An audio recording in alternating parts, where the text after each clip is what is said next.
Hello, YouTube. I know this is the middle of the night. Probably nobody's up, but I thought I would check in. It's very interesting because my last my last live stream, I was talking about. I was getting ready to walk away from the channel. I really didn't have much to say, and the ironic thing is that when I was saying that, I had uh, two or three people with BPD come on and attack me, and saying that I should shut up, I should stop, making these videos. And I thought, wow, all you had to do was just not say anything. But it was just so interesting because I think and I want to share with you because it really made me realize the message that they really want to give is the opposite. They may not even be aware of that, but that is something that you can experience with them. So this channel, the 4 things that heal BPD and NPD abuse, is designed for people like me, just average people who have been in romantic relationships with somebody who has untreated and or undiagnosed and or toxic borderline personality disorder. And the reason why I say the word toxic is because, let me be clear, if you are happy, if you are able to be a loving, kind, consistent person in a romantic relationship, nobody will be happier for you than me. And I am obviously not talking about you.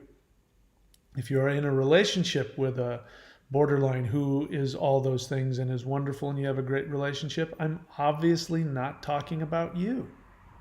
In fact, whoever you are, I don't know that you exist until you comment. And then I know you exist. But until then, I don't know you exist.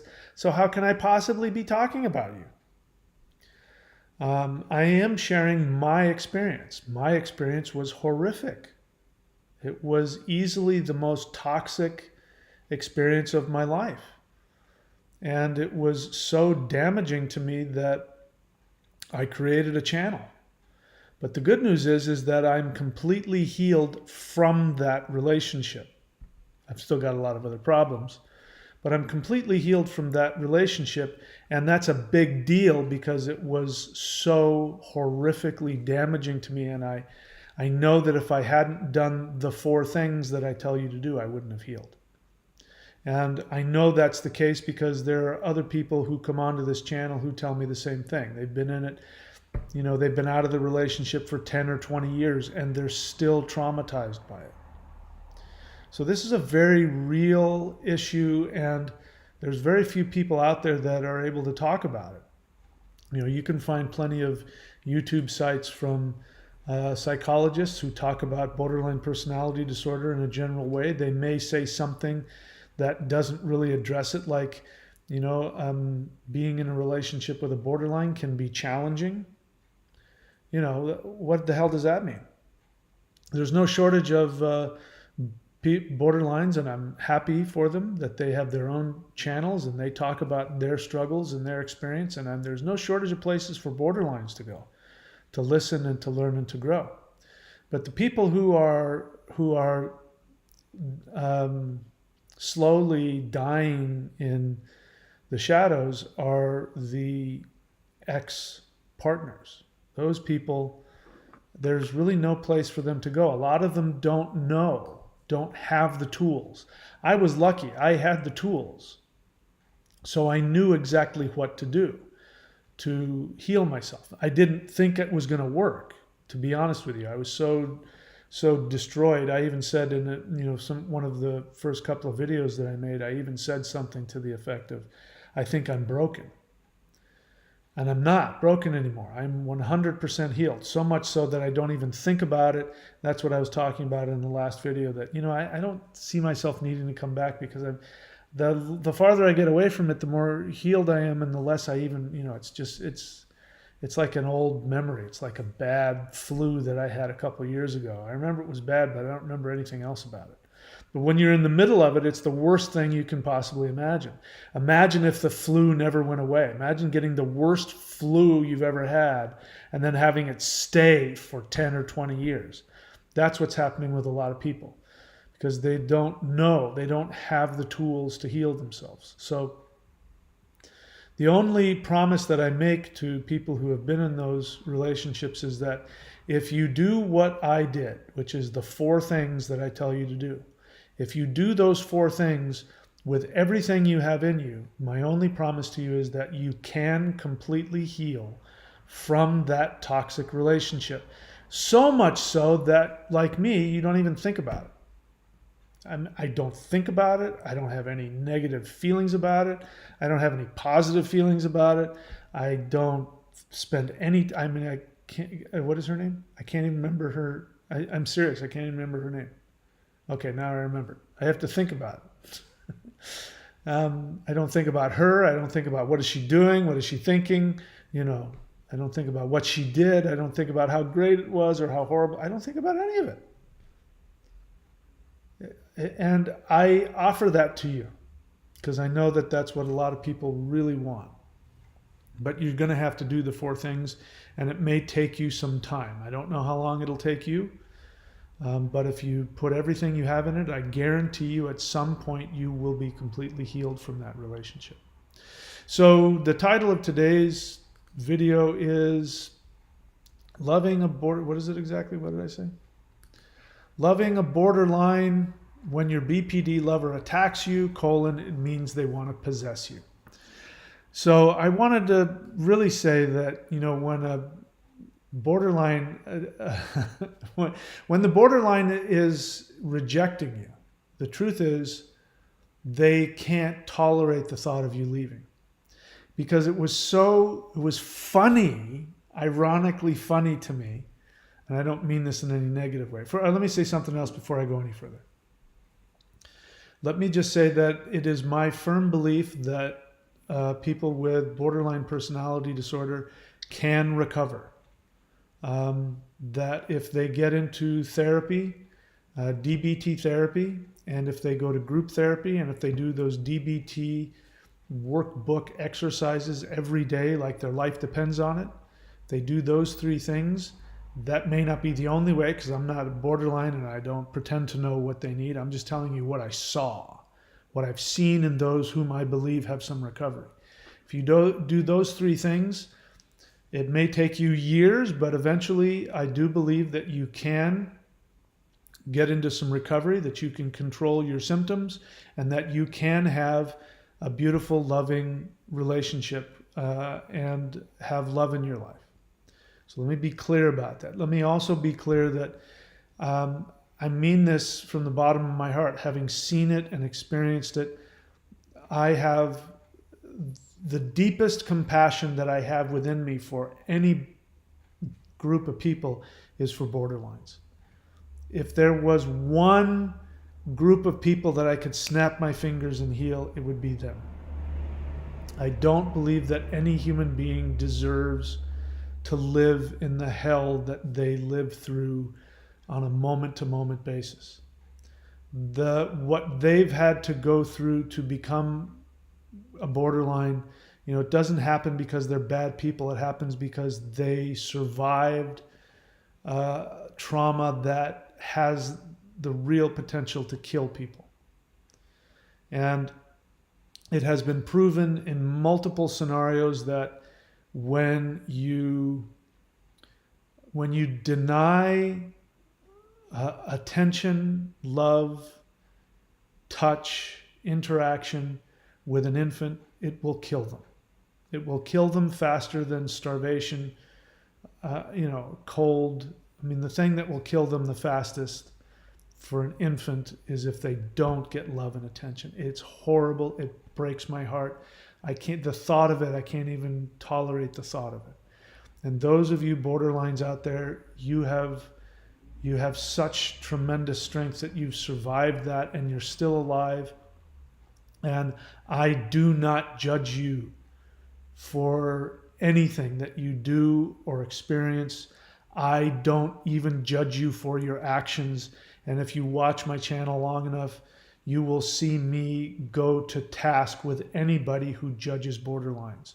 If they call them evil, if they call them bad, if they call them selfish, I will be the first person to stand between you and their judgment and their stigma. Having said that, it doesn't take away the fact that borderline personality disorder, the hell that you go through if you are not in any recovery, if you are still operating from your impulses and your borderline instincts, then it is a fact that you are also forcing the people that love you the most to have that same experience, and that is equally as sad. And so I can't cure people of BPD. If I could, I would. I can't. I can't cure people of NPD. If I could, I would. I can't. What I can do is I can help people who don't have a personality disorder. I can share with them what I did to heal from the trauma that was done to me. The good news is, for those of you who've been in relationships with borderlines and you have taken on because that's what happens in it, if they're toxic, you're going to take that toxicity on and you start to take on borderline traits. You start to live their hell. The good news is that is reversible for you. Unfortunately, it's not reversible for them. I don't know to what degree they can heal and recover.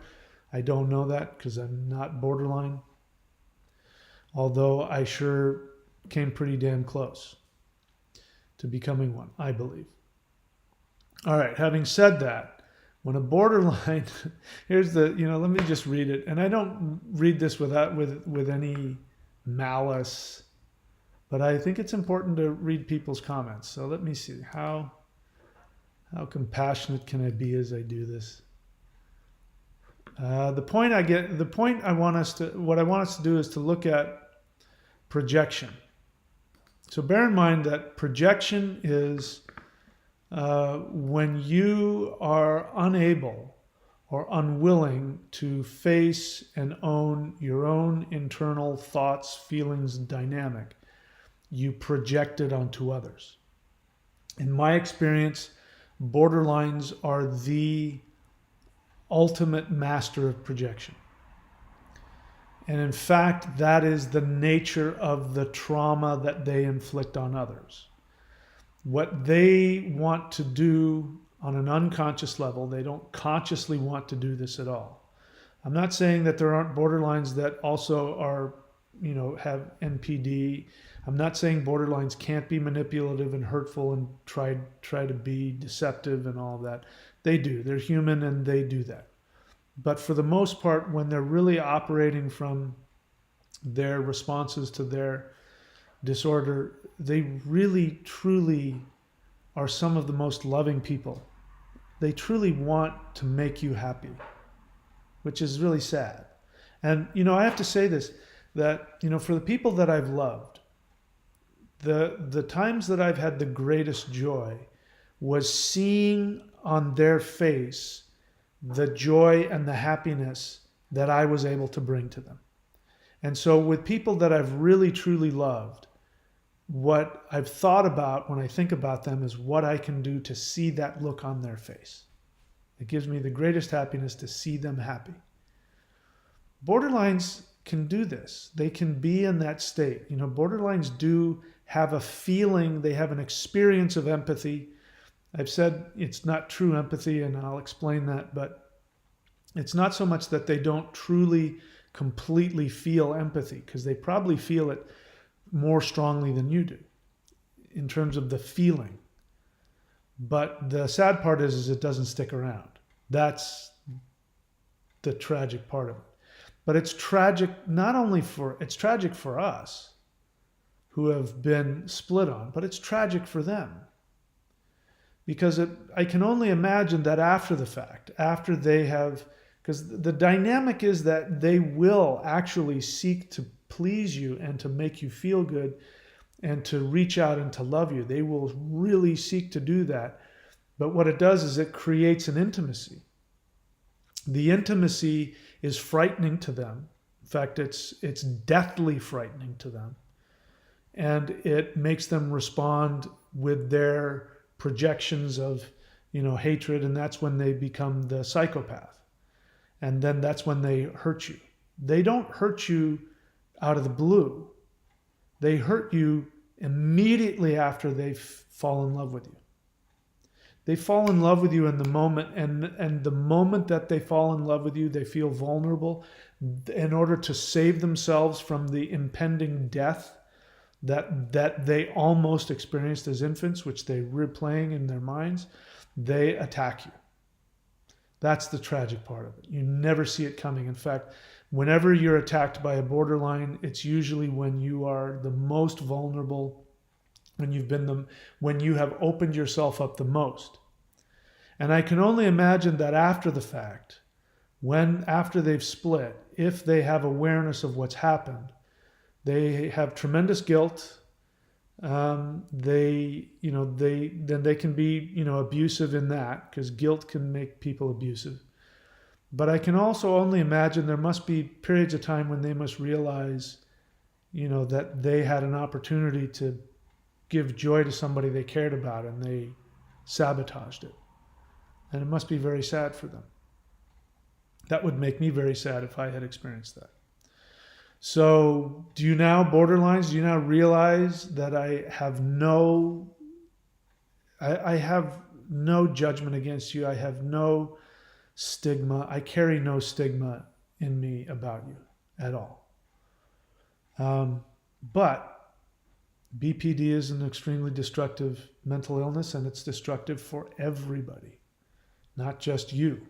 And that's one of the things that a lot of borderlines don't realize. They don't realize that they're not the only people experiencing the hell of their disorder, that everybody around them is experiencing the same thing. What I was going to say earlier, which I've said many times, is that what borderlines unconsciously want to do, not consciously, they don't consciously mean to do this, unconsciously, what they want to do is they want to offset their pain onto you. They're hoping that they can give you, they're hoping that they can free themselves of the inner psychopath that's constantly abusing them. They're hoping that they can separate the psychopath out of them and leave the psychopath with you and then run the other way. That's what's happening when they're monkey branching. Monkey branching is a good word, but I prefer the metaphor of they're trampolining. So what they're doing is they're going to bounce off of you. You're the trampoline. As they split on you, as they release their inner psychopath onto you, which is, bear in mind, that psychopath is attacking them 24/7. You, for a moment, create an opportunity where the psychopath turns and focuses away from them. And that's why they get a rush off of attacking you. When they say they can feel it coming and they can't stop themselves, that there's an impulse that they need to fulfill by attacking you, it's because that psychopath is now finally, it's leaving them alone. And it's attacking you instead. And what they want to do is they want to slip out the back door before the psychopath realizes that they've left. And they're hoping on an unconscious level that the psychopath will stay with you and abuse you, and they'll be free. So they meet somebody that is the knight in shining armor. They trampoline off of you. As they're attacking you, they're going to bounce away from you, hopefully fly through the air and escape the psychopath within them and leave it with you. The truth is that they do exactly that, except that instead of the psychopath within them separating from them and staying with their partner, all they've done is they create a clone. They create a psychopath clone that becomes introjected into their partner. So every time, borderlines, if you're listening to me, every time that you split on your partner, you are introjecting into them the psychopath you're trying to run away from. It's a understandable strategy. It has a logic to it, but it doesn't work. It's ineffective. And the sad part is that the damage is very real. When somebody falls in love with a borderline, this is true with anybody. When you fall in love with anybody, you open yourself up for them to introject into you. This is a good thing.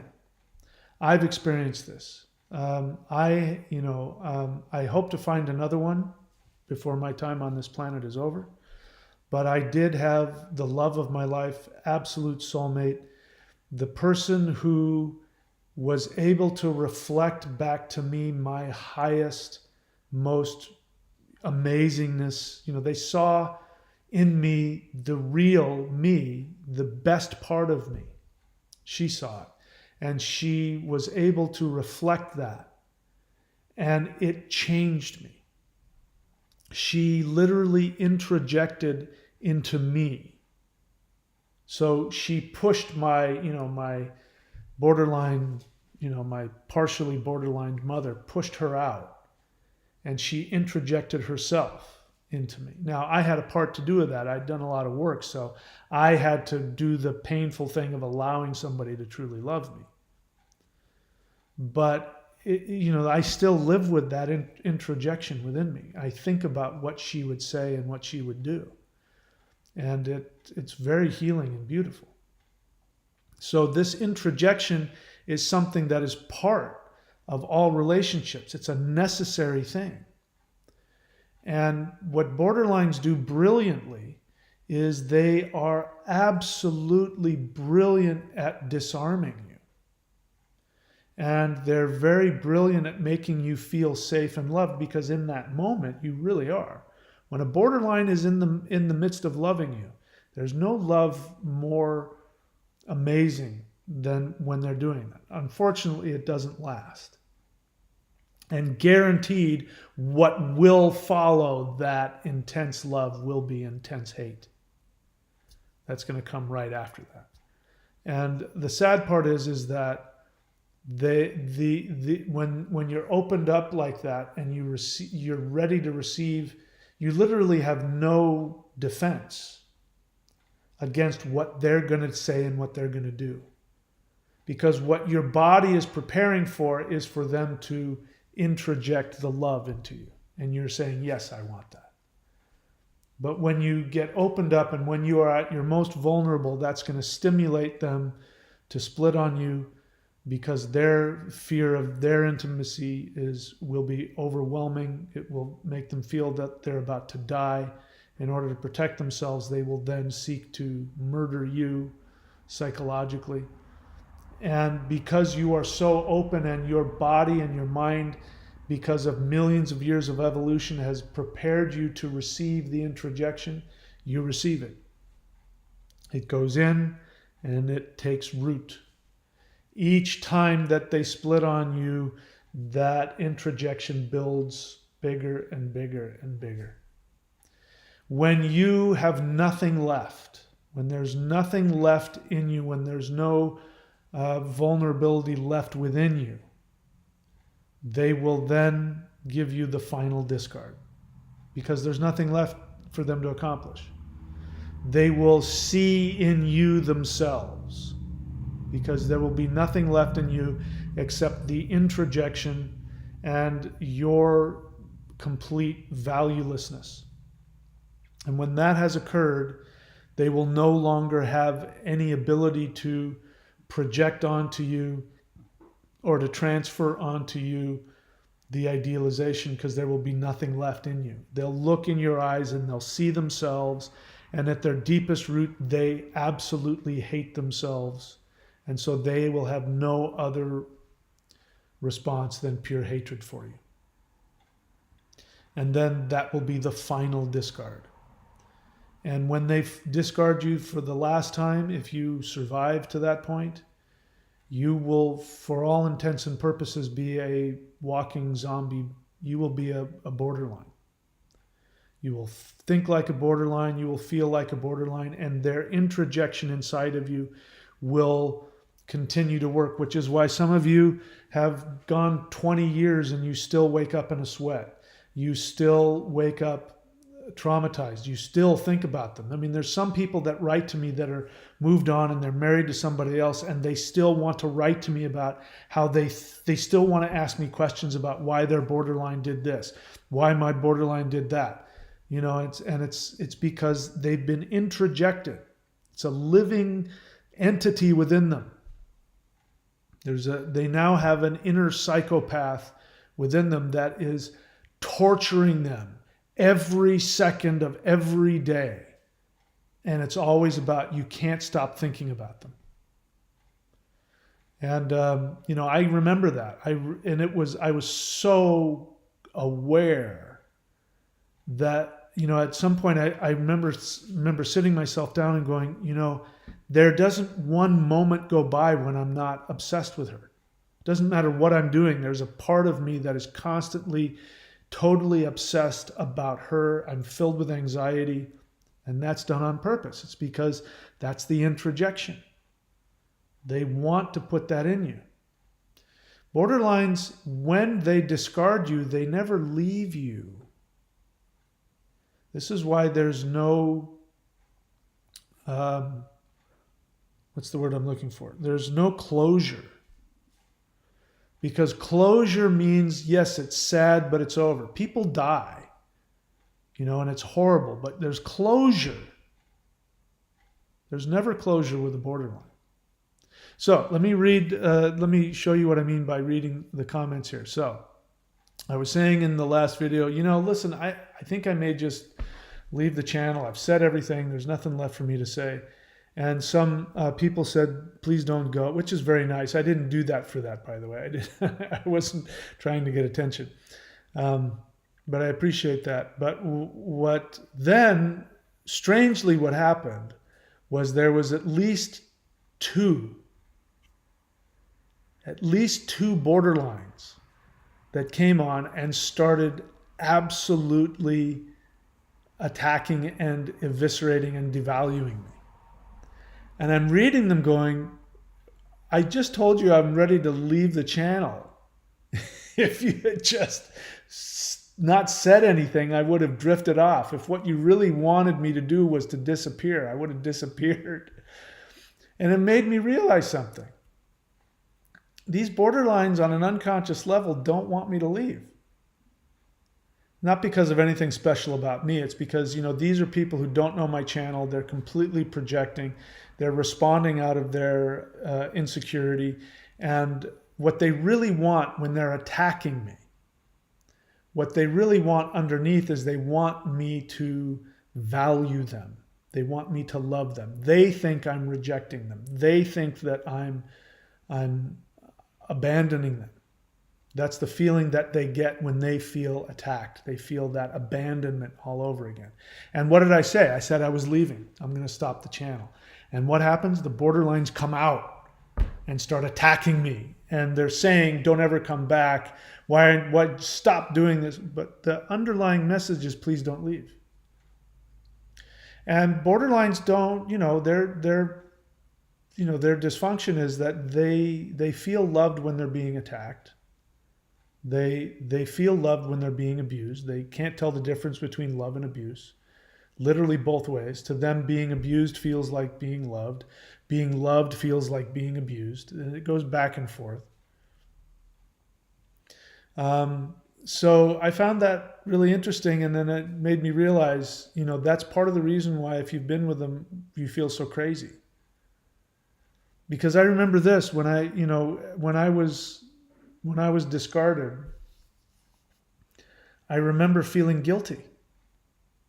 And I went, why am I feeling guilty? I didn't discard her. Because what I was thinking is at one point I found myself wanting to call her to make sure that she felt okay. I wanted her to not be alone. That was partly my projection, but it was also the introjection. That really the message that she was giving me when she was rejecting me was, don't leave me. It's your fault that I feel so alone. It's your responsibility to make me feel better.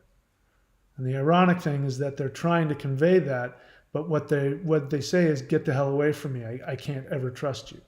Underneath that is, you're the only person that can love me. Please don't leave. And so this is why it causes them so much pain and confusion. I can remember seeing confusion and conflict in her eyes. I mean, there were times when I saw nobody was home, that there was just the dead snake eyes of the psychopath. Literally, their whole face changes, their whole body changes. And there was a couple of times when I could see that the person looking back at me didn't know who I was. It was a completely different person. So borderlines also are very close to having dissociative identity disorder. So there's really two people in there, not just one. But I can remember, I can remember seeing in her the pain and the confusion.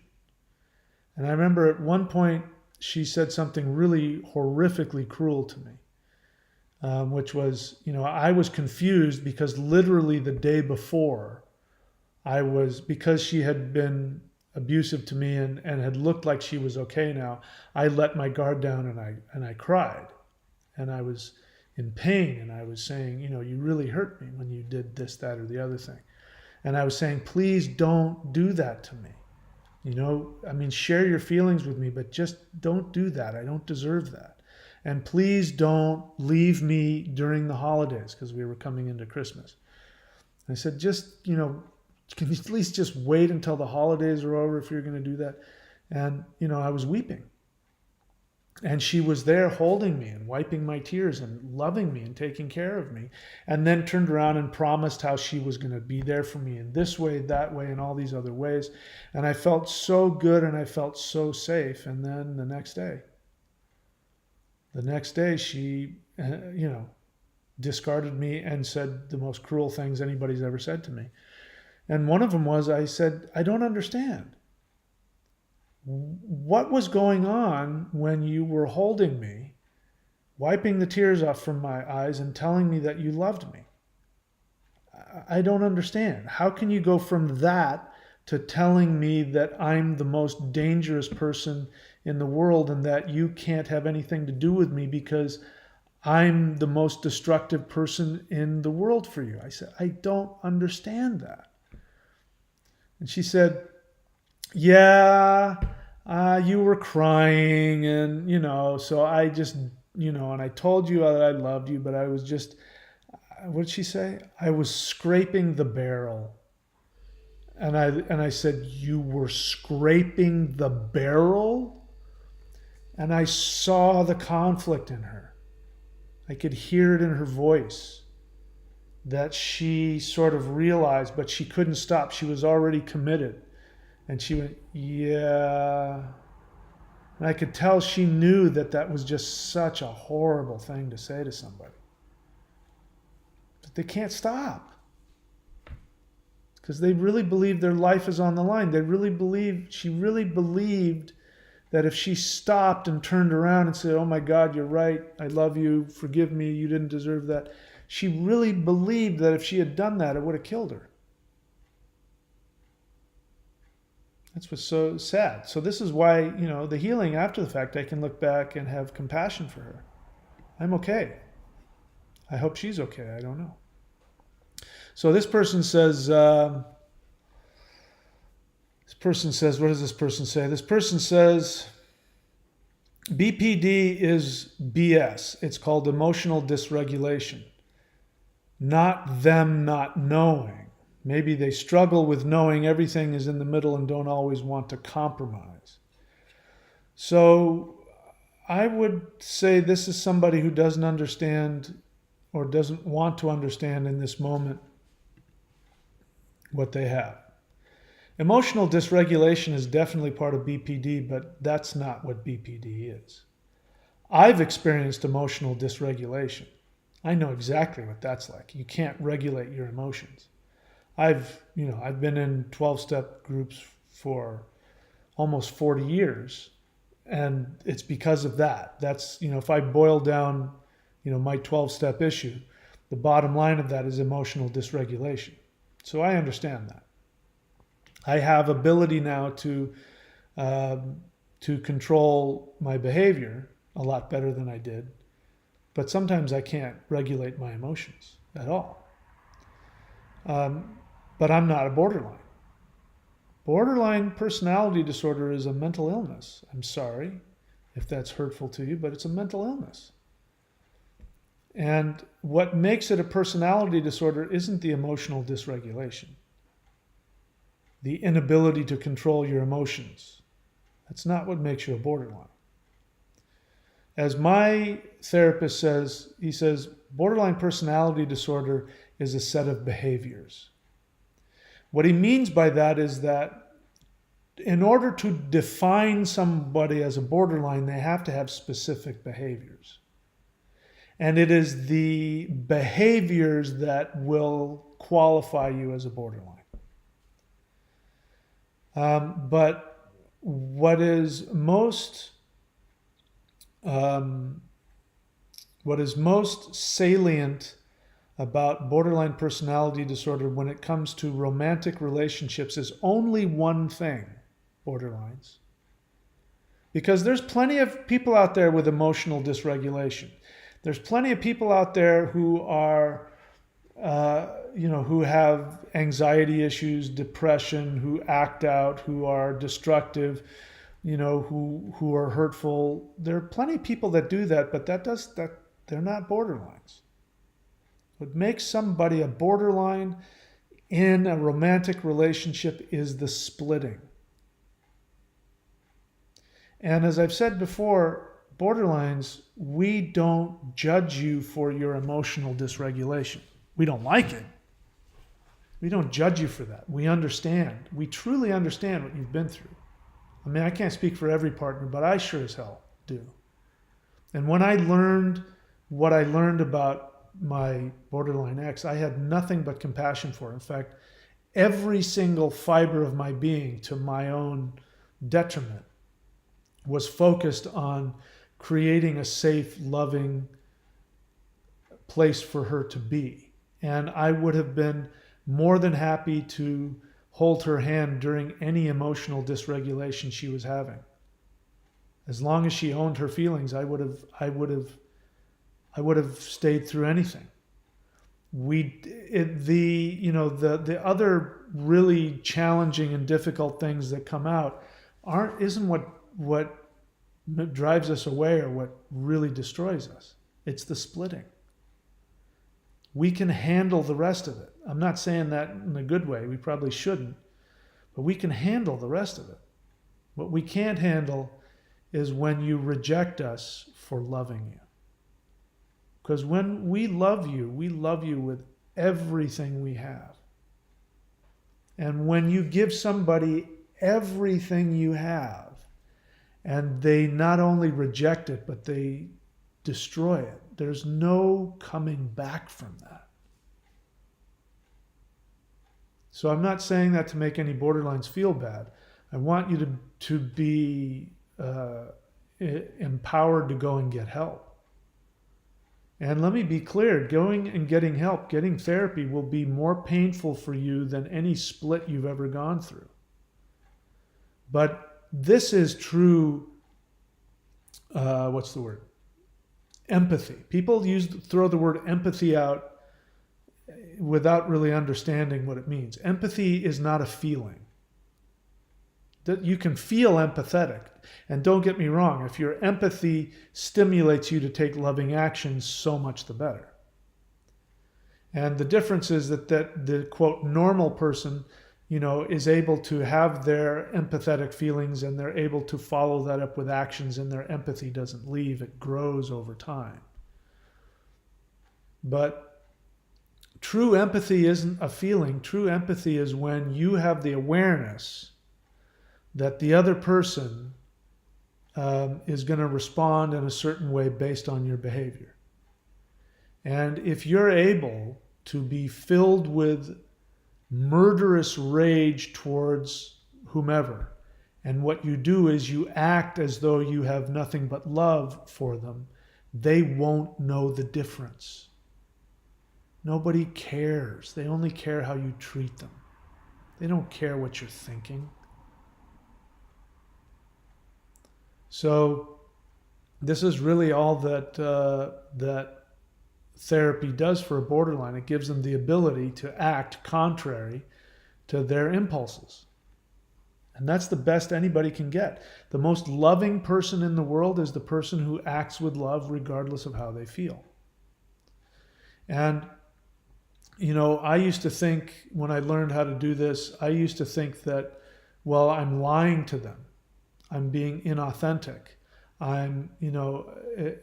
People want real, true love, but that's not it. I'm not lying to somebody or manipulating them if I don't want anything from them. If I'm pretending to love you because I want something from you, like the narcissist does, then it's abusive, and then it's inauthentic, and then it's wrong. But if I'm feeling homicidal rage towards you, and I am aware that what is best for everybody is for me to act with love towards you, and I know that it won't get me anything, and I act I act in a way that I think would be a loving act, even though I'm not feeling it. That's love. You can't get more loving than that. And that's the one thing that borderlines have a hard time doing, because borderlines are emotionally regressed to infancy, they don't know how to do anything other than respond to their impulses.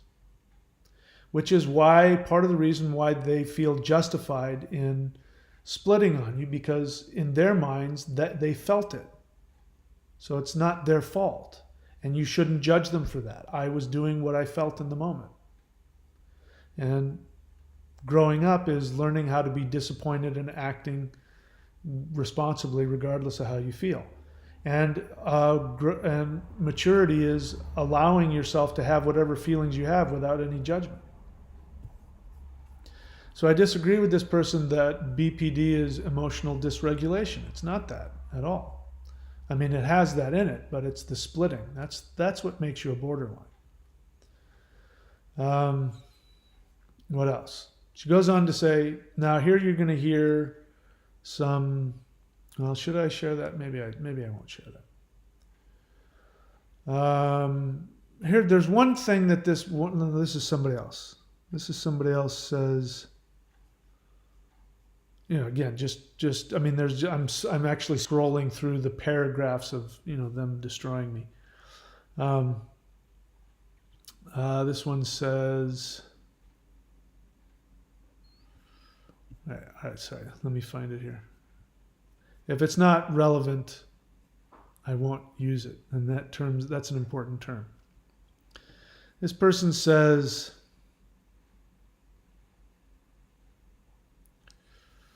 anyway,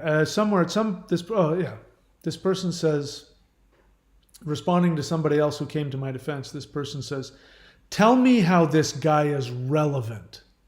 And I think she mentioned it once or twice, saying that I wanted to be relevant.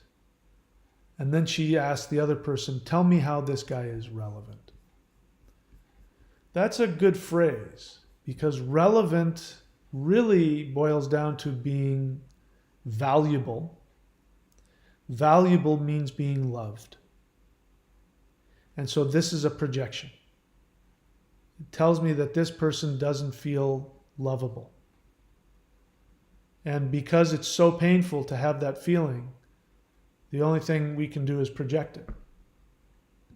And so we say, you're not relevant. Look at how irrelevant you are. It means that you don't have any value. And again, this is borderlines, this is devaluation. This person is devaluing me by saying that I'm not relevant. That's actually, you can't get any more stigmatized than that. It's not that I was mistaken. It's not that I was wrong. It's not that I was mean. It's worse than that. It's that, according to her, I have no relevance.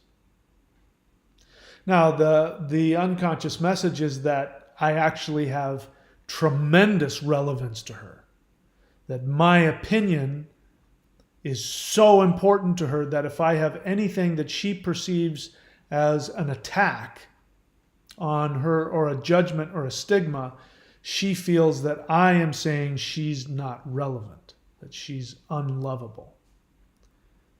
And so that's why she keeps repeating about my relevance or lack thereof. She goes on to say, what gives you, at some point in there, she says, what gives you, or one of them, there's a couple of them. One of them says, what gives you the expertise? And the answer to that question is nothing. I have no expertise. I'm not a therapist. I'm not a psychologist. I'm not a psychiatrist. I'm definitely not an expert in mental illness. I am somebody who has experience in having survived somebody whom I loved at that moment with everything that I had.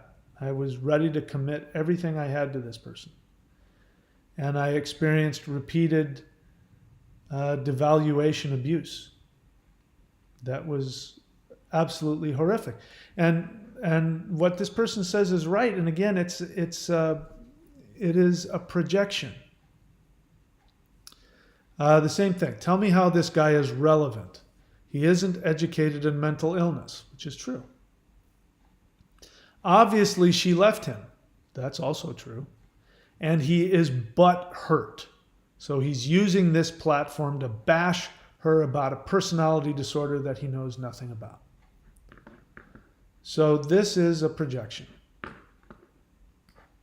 Here's what that tells me about this person. What it tells me about this person is that she doesn't understand her own mental disorder. Because she says he's using this platform to bash her about a personality disorder that he knows nothing about. So that's her projection. She doesn't understand her own disorder, because if she did, when I talked about the splitting and when I talk about what makes a borderline unique and what they all share in common is the splitting, she would nod her head. She would say, that's right. So when at some point over there, somebody says, stop using they. They do this and they do that. In fact, if I can find it, I'll read it. Because this is another great projection. Let me see if I can find it.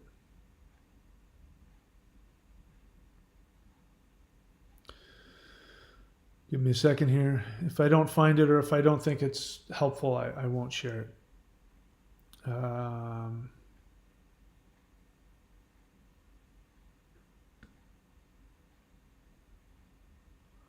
Why do you think you're so knowledgeable about BPD when you only dated her for such a brief time? It's a great question, because it only takes one cycle of devaluation to be completely, totally educated in what happens when you're with the borderline. Only takes one.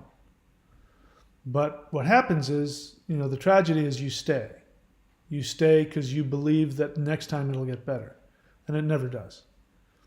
But the cycle of idealization and evaluation, it's the same every time.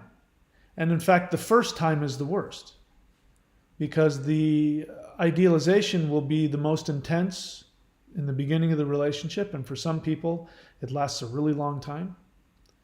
And then when the pendulum swings the other way and they devalue you, the devaluation will be the most damaging. That first one will be the deepest cut.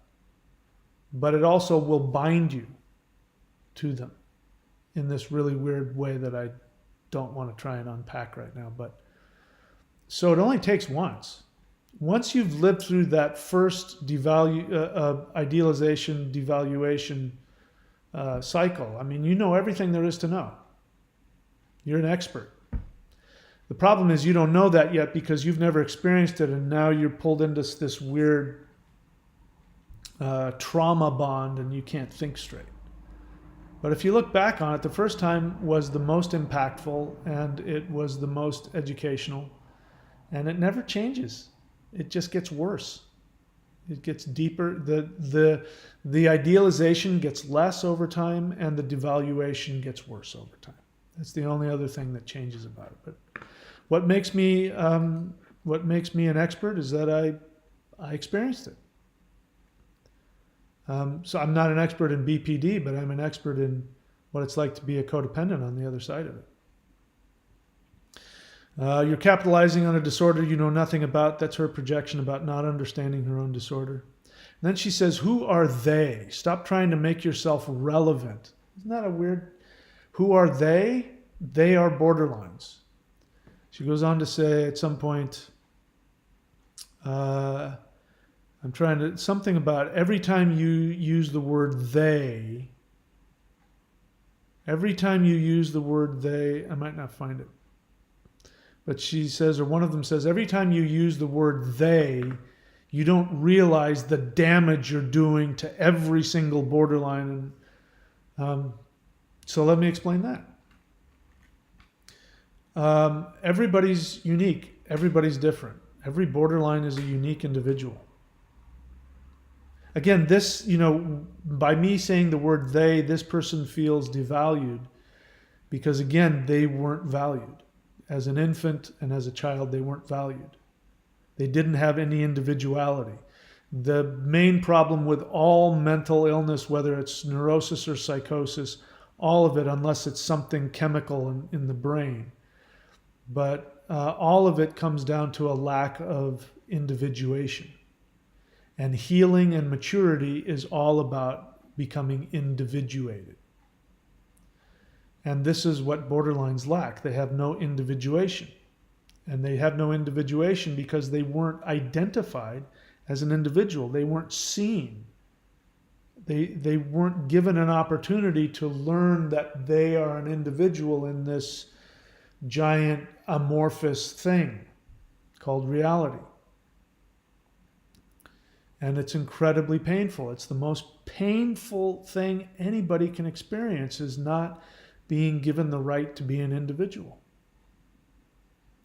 So when I use the word they, it's not because I'm saying all borderlines they. It's not because I think all borderlines are the same. It's not because if you were to line them up in front of me, I wouldn't be able to tell the difference. I wouldn't be able to know which one had, individual personal traits. I mean, they're all, my borderline ex was one of the most interesting, unique people I've ever, to this day, one of the most interesting, unique people I've ever met. And she, when she wasn't emotionally dysregulating or splitting, when she wasn't having, understandable issues because of her very real trauma, she was one of the most conscious, one of the most loving, one of the most emotionally intelligent, loving, kind, beautiful. When she wanted to, she could focus on you and you felt like you were the only being in existence. And that uniqueness will never go away in my mind. I will never lose that.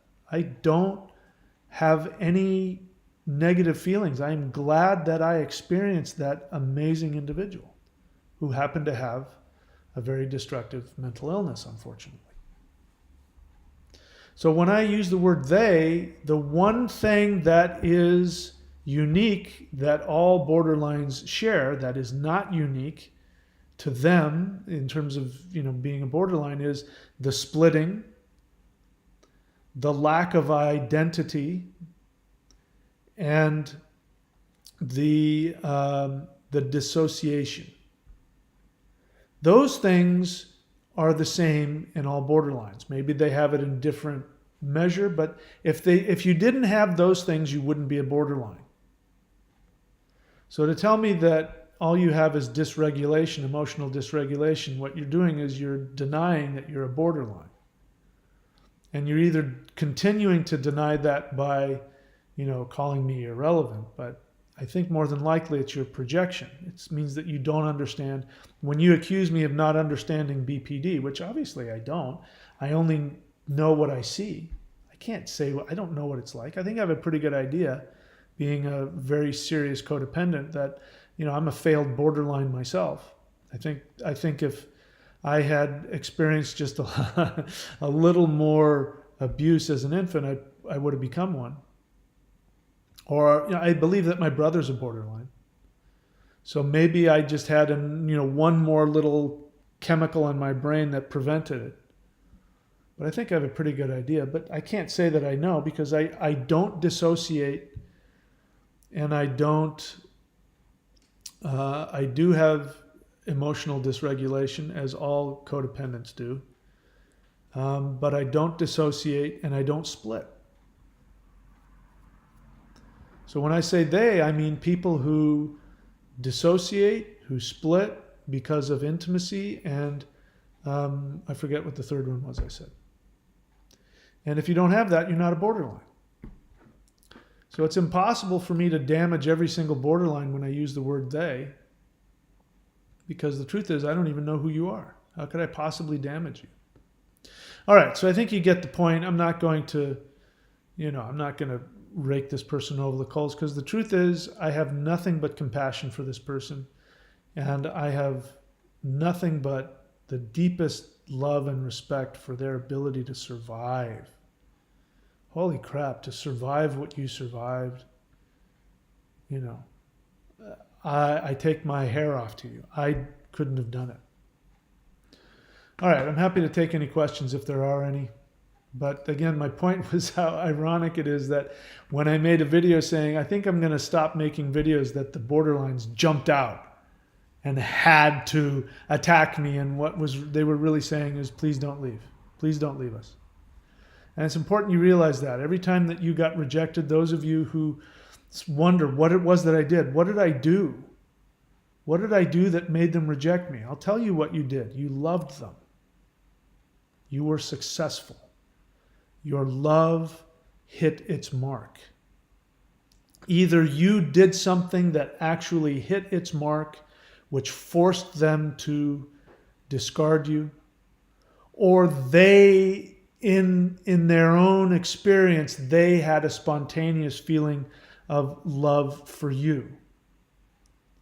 Now, there are borderlines who are not in recovery, will deny this.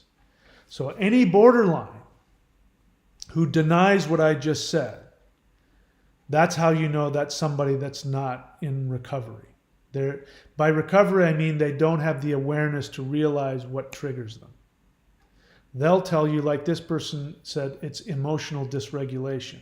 We can't find the middle ground, whatever. But I'm here to tell you without a doubt that what they experience when they split on you, which is, by the way, different from emotional dysregulation, I sometimes call micro splitting, which is accurate. They split, but it's a micro split, but it's really emotional dysregulation.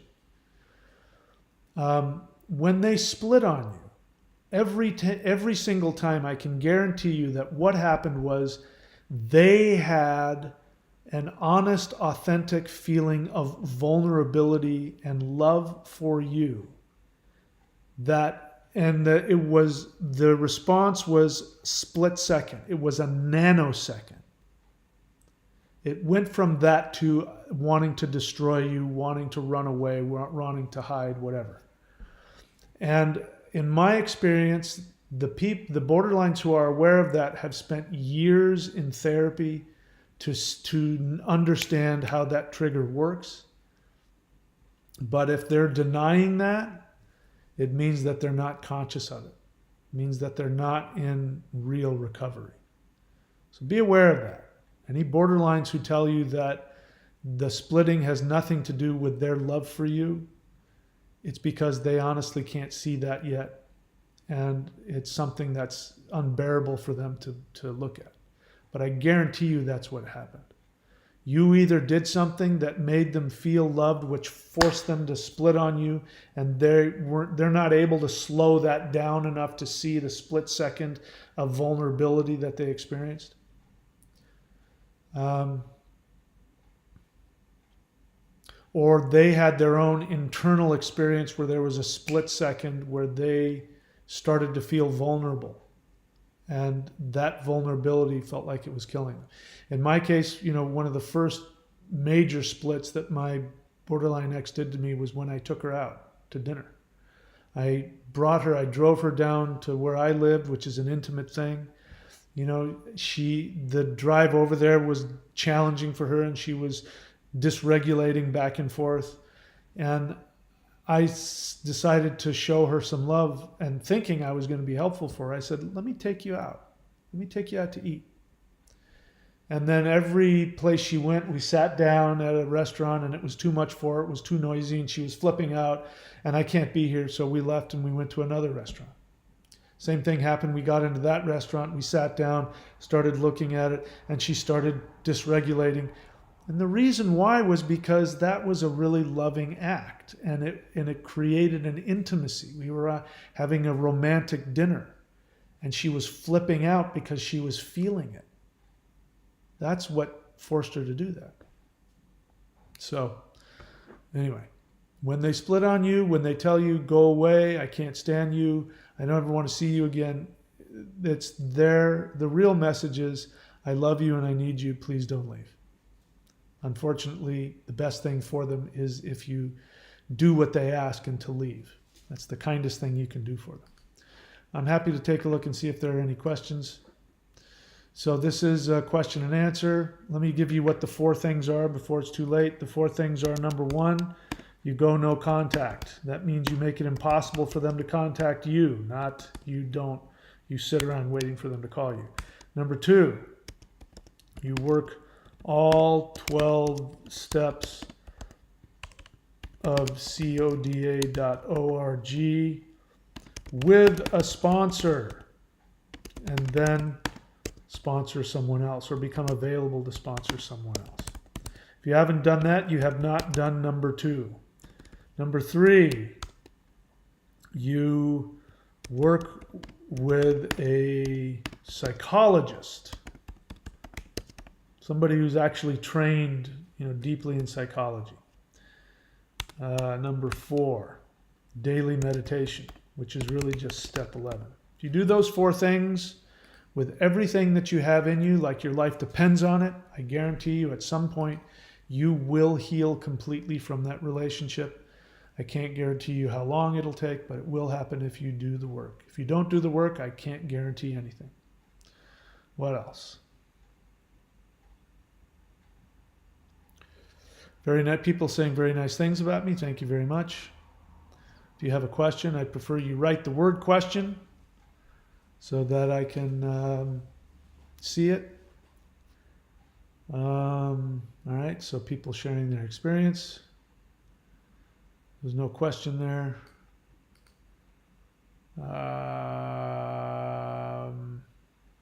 Is this enough, Byron? If you have a question, please write the word question in all caps so I can see it. Not the whole thing, just the word question. Is this another form of control? It's also good if you give me context. Bear in mind, I don't know what you're talking about. What do you mean by this? Now I have to try and go back in my mind and guess what you were talking about. It's okay to write the whole thing out so that I understand giving me context. You say, is this another form of control of them, or is this a separate subject? Again, I don't know what you mean by is this. Besides legal procedures, what can we do to deal with a person that is trying to control your life after they're not with you anymore? Do the 4 things. Besides legal procedures, which is a great idea, I believe that part of no contact, if you have a kid with somebody or kids with somebody, or if you have other legal attachments, you only interact with them through the lawyer, which means the lawyer is the only person that talks to them. You use the lawyer as a buffer so that when they say, I really need to just talk to my ex-husband, the lawyer says, that's okay, I'm here to act on their behalf. I'm happy to discuss anything with you. That's what you pay them for. So what else can you do is you do the 4 things. So the other thing, I've had 0 contact with my borderline ex since I told her that I was going no contact. And one of the reasons for that is that I think that's part of her character, that when she feels rejected, or when she, if she doesn't feel that there's a connection, she won't chase after it. I'm assuming. I have no idea if she tried to contact me or not. I did my best to make it impossible, so I don't even know. But part of the reason why it worked is because I meant it. I didn't mean it because I felt it at the time. At the time, I wanted desperately for her to change her mind and hoover me back. That's what I wanted most. But I was absolutely committed in that moment to destroying any possible future of connection with her. And I would have done in that moment, whatever it took to make sure that she never contacted me again, for my own health. Because of that commitment, that changes a vibration. Borderlines are extremely intuitive. So if a borderline is chasing after you, it's because they know on some level their intuition is telling them that there's a part of you that wants them back, and they're right. This is why I say you have to do all four things. If people say, I'm going to look into it, I've done a couple of the four things, well then you're setting yourself up to be hoovered. If not by her, you're setting yourself up to find another one, because it means you're not ready to let go. And if you're truly attached to a borderline, when you let go, it will be a death. It will be harder. It will be the hardest thing you've ever done. It will be like putting your hand on a chopping block and chopping your hand off. It'll be something that your entire instincts will be fighting against. So don't play around with it. This is how I know people don't know who they're dealing with. Because if you understand who you're dealing with, then what you know is that they will continue to hoover you until the final discard. And when they discard you for the last time, they will do everything in their power to completely, utterly demolish you. It will be the worst experience of your entire existence. And so if you understand that there's no hope, that they are incapable of ever loving you consistently without destroying you, when you understand that, you know that the only way out is to go no contact forever. So to answer your question, besides legal procedures, do the four things. It's the most valuable. This is why I was saying last time, there's really nothing more for me to say.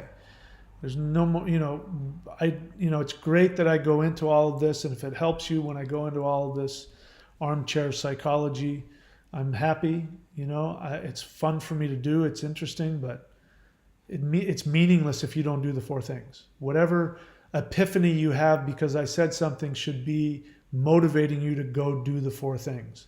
The four things are your antibiotics. Imagine sitting in front of a doctor and the doctor is telling you, here's what the bacteria is doing to you, so you get scared and you go, oh my God. And then he says, but I have these pills.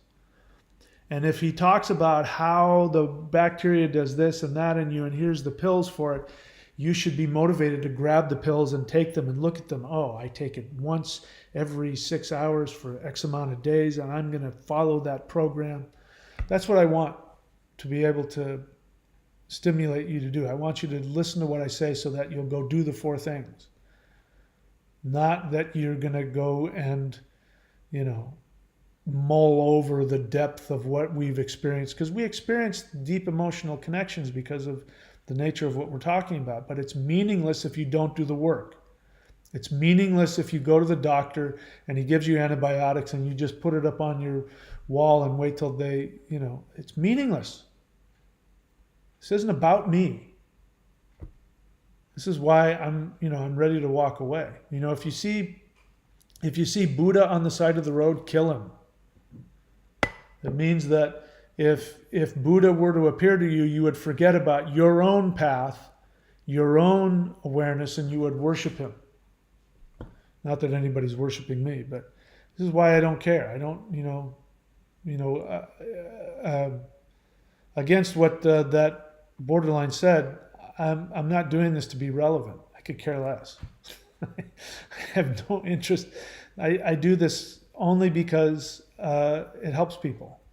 And because, sometimes if you don't have the tools, you don't know what to do. And so if you don't have the tools, I have a toolkit for you. And I have no shortage of them. If you want my toolkit, you can, and everybody can have it. It's the 4 things. All right, what else? So, Michael, tag your question for me, because if you have a question, please write the word question. You ask. You say, my had a BPDX, and then, no, oh, that's somebody else, sorry. My had a BPDX, I don't know what that means, and am now no contact. My friend has just started a girl who has strong BPD traits. What short video can I show him to convince him he can't change her? There isn't one.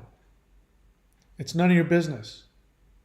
Unless your friend comes to you and says, Michael Tagg, can you help me? I'm dating this crazy woman. What do you think I should do? If he doesn't do that, it's none of your business. So this is codependence. Codependence is fixing others.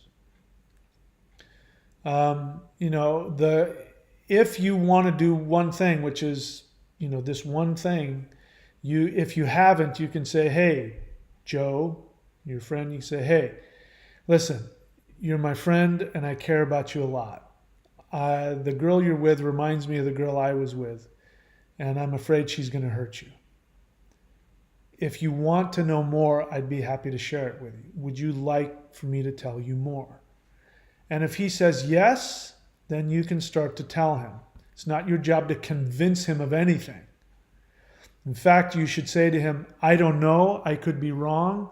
For all I know, she's going to be the one that loves you, and I hope that she is. I hope this is everything you've ever wanted. I can only tell you what I see, and here's what I see. She looks like she might have BPD. Do you want to learn more about that? If he says yes, then you say great. And it doesn't matter what video. It doesn't matter what video. If it's a relevant video, he's going to want to know more. Or he's going to go, no, that's not her, which I'm pretty sure, if you can remember, I'm taking myself back when I was dating my exciting borderline ex, the best sex I've ever had, the worst other stuff I've ever had. But I was like, he's wrapped up in it. He's addicted to the drug. There's nothing you can do to talk him out of that. When it gets bad enough for him, maybe he'll ask for help. But if he hasn't asked for help, it's none of your business. And if you are going to do it, you just one time go to him and say, hey, can I talk to you for a sec? I'm a little worried. Can I share with you what I see? And if he doesn't want to hear it, you say, you're right. It's none of my business. I won't mention it again. So Michael Tagg, if you do the 4 things, guess what? You'll never ask that question. Because part of the 4 things means that you're going to do your work and understand your codependence, and you'll see it coming.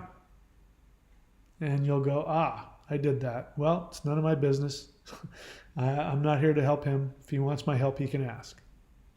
And if he does want your help, he will ask.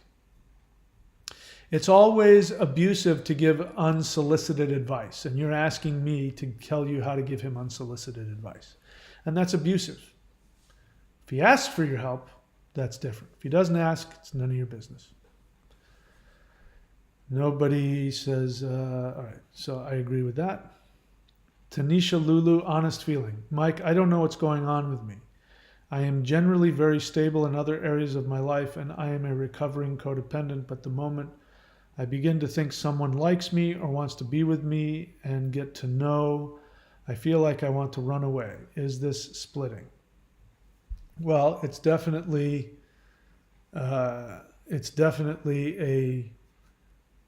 a borderline trait. It doesn't mean that you're a borderline, but borderlines aren't the only people who have attachment avoidance, I guess is what they call it. Fear of intimacy. You do know what's going on with you. You say, I don't know what's going on with me. Yeah, you do. You just described it really well. So my question for you is, are you doing the 4 things? Because if you do the 4 things, you can heal that. You can learn how to be loved. It's really the hardest thing to do. Loving others is easier than being loved. There's nothing more vulnerable than letting somebody love you, letting somebody see you. There's nothing more frightening. So you're just saying that you've been through some trauma. Obviously, you've probably gone through some childhood trauma and neglect and abuse and shaming and all that. And you've been with a borderline, so you really triggered it even more. And yeah, I mean, you're generally stable in the rest of your life because the rest of your life doesn't threaten you. But somebody loving you or you having loving feelings for somebody is very threatening. I understand it. I shared earlier about the woman who was the love of my life, and there was a point where I was sabotaging it, and she, in her brilliance, stopped and said, do you not want to do this? Not with any anger. She said, do you not want to do this? Because if you don't want to do this, I understand. It's okay. And I realized, holy crap, I'm pushing her away. And all she's doing is loving me.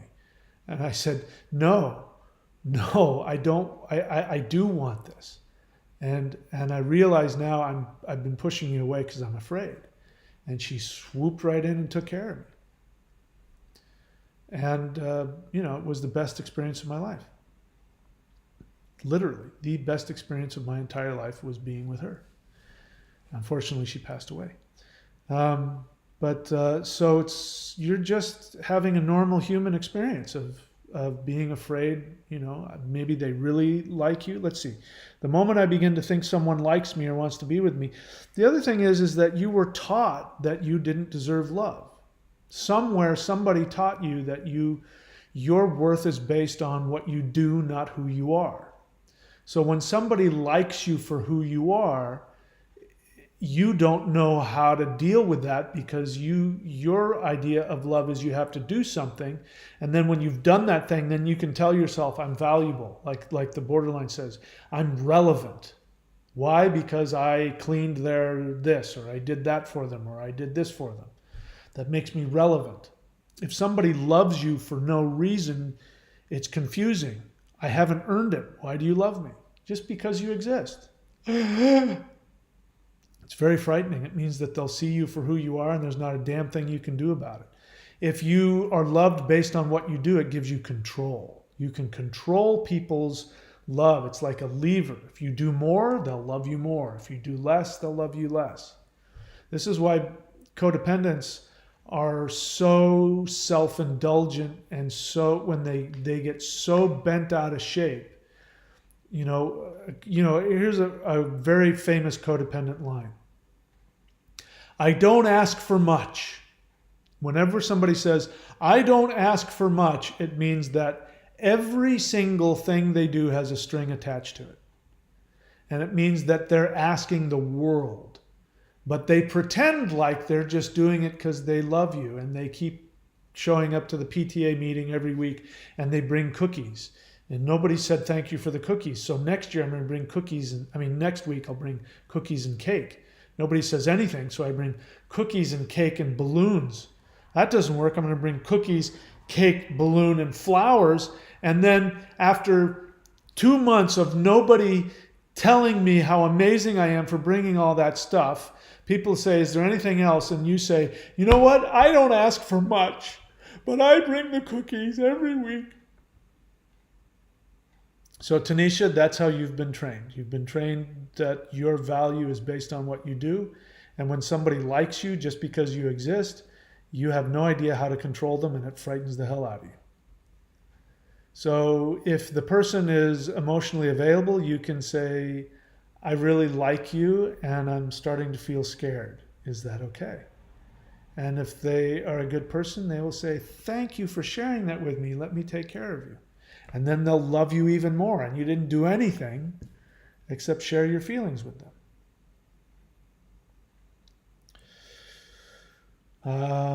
You say, I've never been in an intimate relationship before.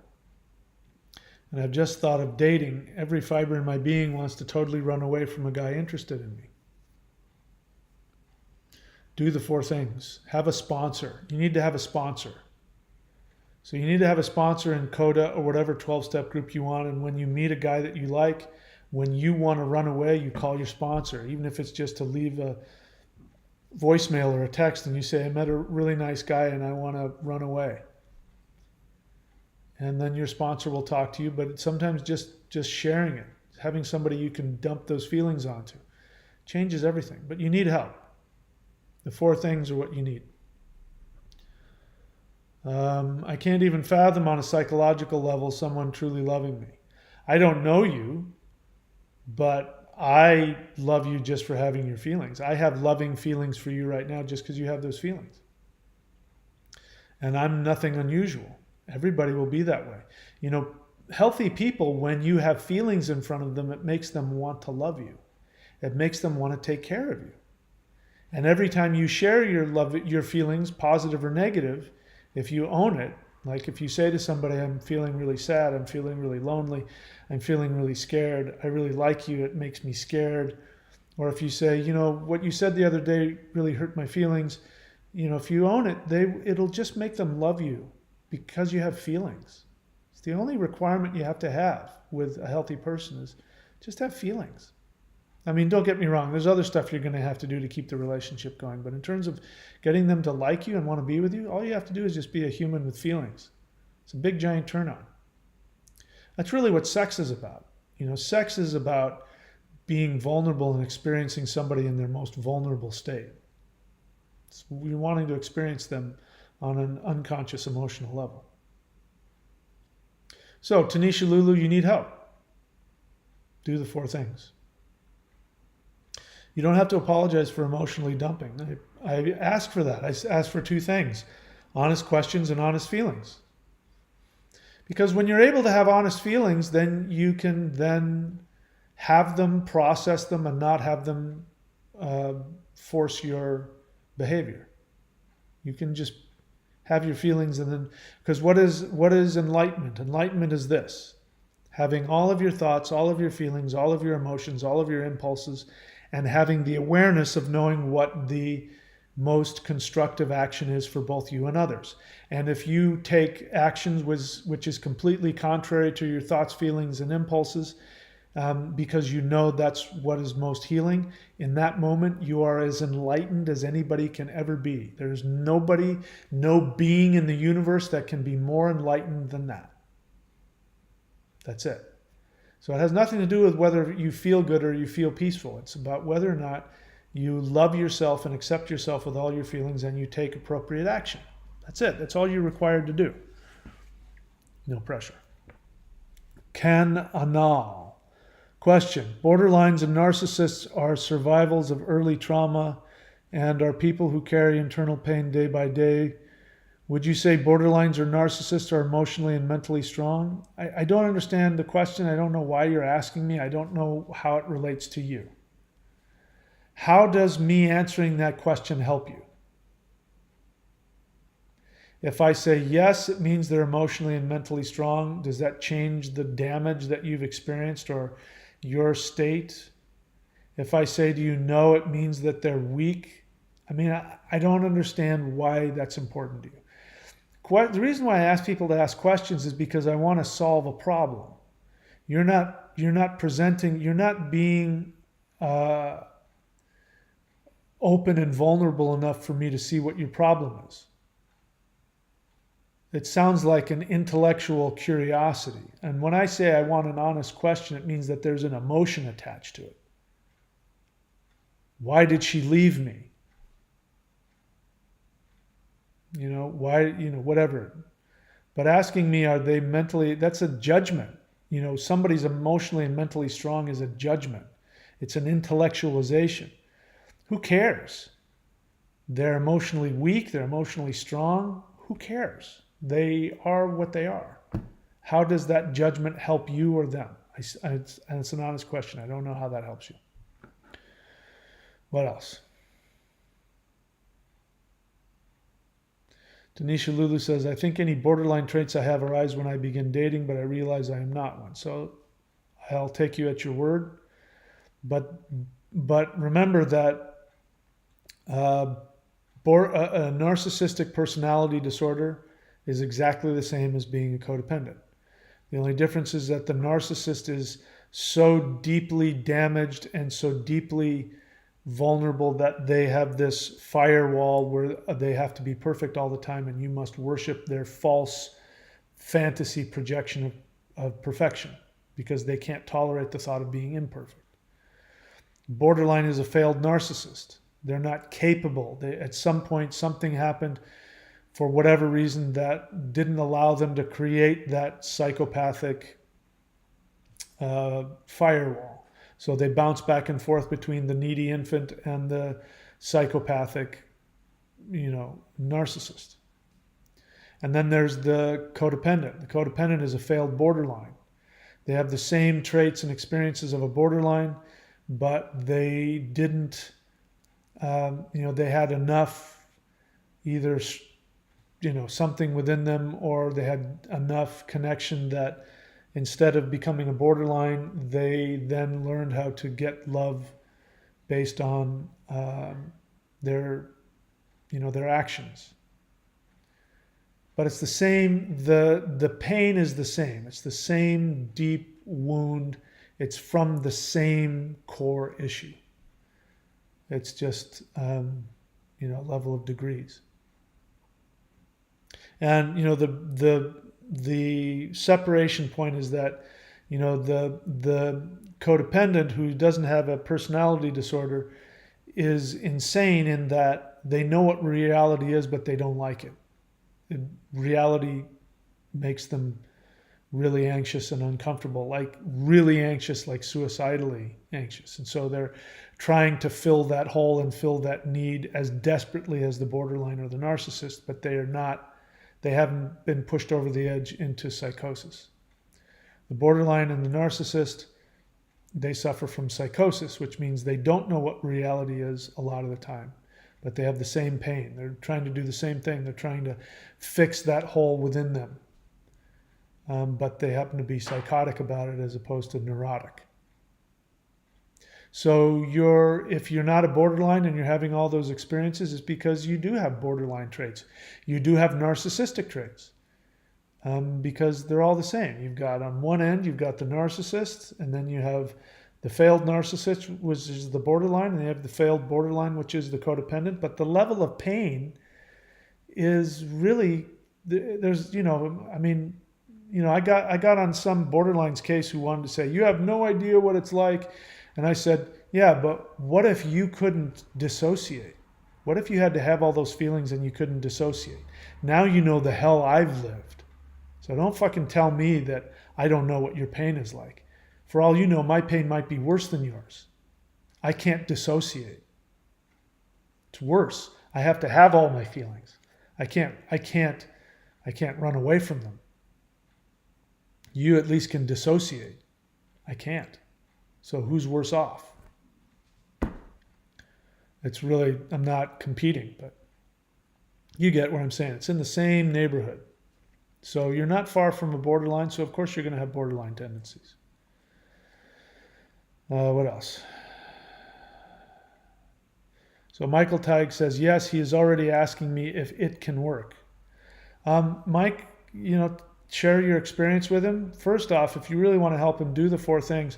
Here, if you really want to help him, here's what you do. Take him to a CODA meeting. Say, I'm going to take you somewhere to a group of people who can teach us how to figure out what's going on. So if you really want to help him, take him to a CODA meeting. And then after the CODA meeting, you guys can talk about how you don't belong there and how crazy and how screwed up those people are. Let's see. Con and all. Okay, is that okay, that's not it's not a question. Ewelina, you need to do the 4 things. I'm so sad. I love my best friend so much, but I can't help her and it's killing me. She has so much pain. So the kindest thing you can do for her is to learn how to heal that. I strongly recommend the 4 things. Maybe you don't have to go no contact, but if she's a borderline, she might be damaging you. So I don't know. When it comes to friendships, borderlines are abusive, but they can maintain friendships better, but they're really at their worst in romantic relationships. So it makes me wonder if this is your best friend or if this is somebody who's a friend, which is a borderline who's, romantically attached to you or intimately attached to you, but then says, we're just friends. That's the worst place to be. When you're in the friend zone with a borderline, that's the worst. Get the hell out of that. If that's the case, get the hell out of it. Hi, Tanisha. I'm sorry that you're crying. It wasn't my idea to make you cry, but hopefully it's a healing cry. All right, so that's not a question. Good for you, Mike Mueya. Okay, that's it. No more questions. So again, the bottom line, guys, is do the 4 things. And today's sermon is about, when the borderline, does what, devalues you. Like this, these 2 borderlines who came on and devalued me. I'm not relevant. Who the hell do I think I am? I don't know what I'm talking about. Of course, that's just projection. And underneath it all is that, when your borderline devalued you and hurt you, it's the best compliment they can give you. Unfortunately, it doesn't feel good and it doesn't result in a greater relationship. But it's the best compliment they can give you because it means that you either did something to make them feel loved for a split second, or there was something about you, just who you were, that made them spontaneously have a feeling of love. Even if that was a projection, even if they projected onto you that they loved you, that's going to immediately be followed by, I can't let them hurt me. So all the questions about what I could have done, why did they do that? It's because there was something wonderful and beautiful and lovable about you. But they'll turn around and tell you that you're not relevant, which means that you're actually the most relevant person. When that person wrote that I wasn't relevant, what she was saying was, in that moment, my opinion of her, or her perception of my opinion of her, was the most relevant thing in her world at that moment. And thus is the essence of the borderline projection. So, you're all valuable, you're all unique. And the truth is, here's something else, borderlines, we all want borderlines to know this. And if I know this won't necessarily change anything, but if it's something that a borderline can internalize, and maybe the codependents here can internalize it, is that the only thing that gives you value is the fact that you exist. There was I saw a video of a woman who claims to have died and was brought back to life. She had a near-death experience. She died of cancer. She died in the hospital bed of cancer. And she died, and the moment that she was dead, she went to this, left her body. She went to some beautiful nature-y place, which for her was a heaven. And she was surrounded by this energy. Nobody was there. It was just this energy surrounding her and penetrating her that helped her realize that she was lovable simply because she existed. And that her value was because she was a living being. And when she got back into her body, she knew she was going to heal from cancer because she knew her cancer was the result of her trying to earn her love and her value. Like this person says, her relevance. She was trying to earn her relevance through her actions, and she realized that was an empty, waste of time, that there was nothing she could ever do that would ever bring value to her existence. And it's what our mothers didn't give to us, unfortunately. If our mothers did their job right, we would know every time you had a feeling, you would know that feeling in and of itself gives you value and relevance. And so I say to that borderline who says that I don't have any relevance, I do. I have relevance just because I'm alive. Every time I have a feeling, that gives me value. Every time I have an experience, every time I have a negative feeling, every time I'm sad, every time I'm lonely, every time I'm angry, every time I'm homicidally rageful, that feeling means that I have value, I have relevance, I have worth. When a little baby scream cries, the mother picks it up and hugs it, which says, you're having a feeling, you have value. When the 4-year-old walks in and says, Mommy, I hate you, Mommy says, I know, but I still love you. That's okay. I still love you. She's saying, because you hate me, you have relevance, you have value. And the borderline never learned that. And we didn't learn that. And so every time you have a feeling, just tell yourself, and I'll give you the most important positive affirmation that exists. It's the only one I use. Even though I have this feeling, I thoroughly and completely accept myself. And that's the message that all mothers give their kids if they're good moms. Even though you have this feeling, I thoroughly and completely accept you. And so I say to that person who said that I don't have any relevance, I say just the feeling that you had, that you think that I have no relevance, the intensity behind that feeling gives you relevance. Just because you have that feeling. Now, it would be nice if you learned how to express that in a loving way. But I accept you even though you have that feeling. All right, that's it for me. I'm starting to babble. I'll see you guys. Whoops, did I put that out there? I have to click. No, I did. I put that out there. All right, so that's it, guys. Feel free to go check out my other channel if you want. You can see all the links for it there, thunderwizard.com on YouTube.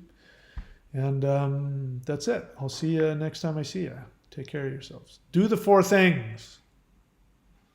Should I, if I was president, instead of mandating the jab, I would mandate the 4 things. You can't have a job unless you do the 4 things. You can't get on a bus unless you do the 4 things. All right, if you want to heal from this, go do the 4 things. All right, I'll see you guys later.